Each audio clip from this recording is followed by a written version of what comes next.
Hey, good morning, everyone. This is the memorial here at Central Command in Tampa, dedicated to all those men and women who have served in the area of operations here known as Central Command.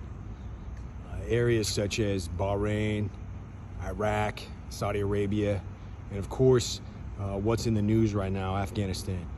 This is dedicated to those men and women that have given the sacrifices, whether that be their life or their time away from family or whatever it may be, but it's to honor them.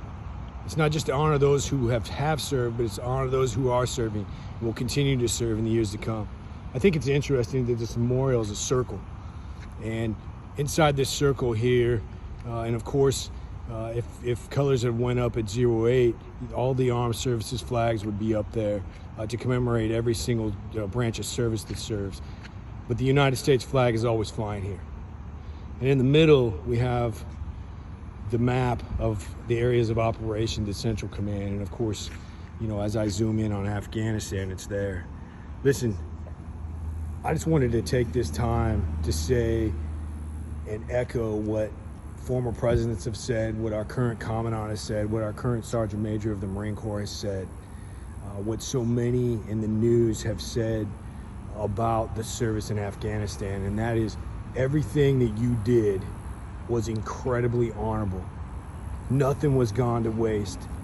The years that you served over there and you kept the enemy away from America's, and you kept the American people safe and you kept them out of our borders, that service doesn't go for naught.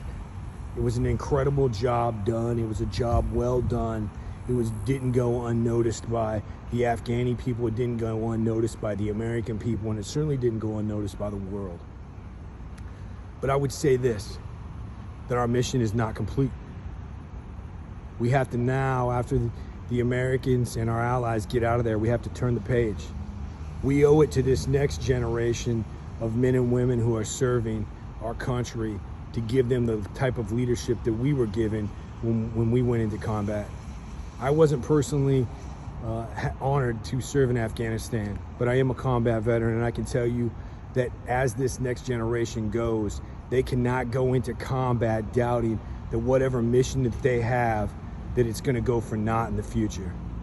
It's about the right hand you raised and the oath that you took to serve and defend the Constitution of the United States. You didn't swear allegiance to any man or woman, any rank. You swore allegiance to that piece of paper, which has stood for 246 years as a sign to the world that we are the greatest country known to man. And whatever that mission that we are given, we will serve it. It's an awful thing to build something and be a part of something and see it not be what we expect it to be. Think of a builder with a house who builds a house and they sell that house. And years later they drive by it and it's just whomever owned it has just gone to the winds.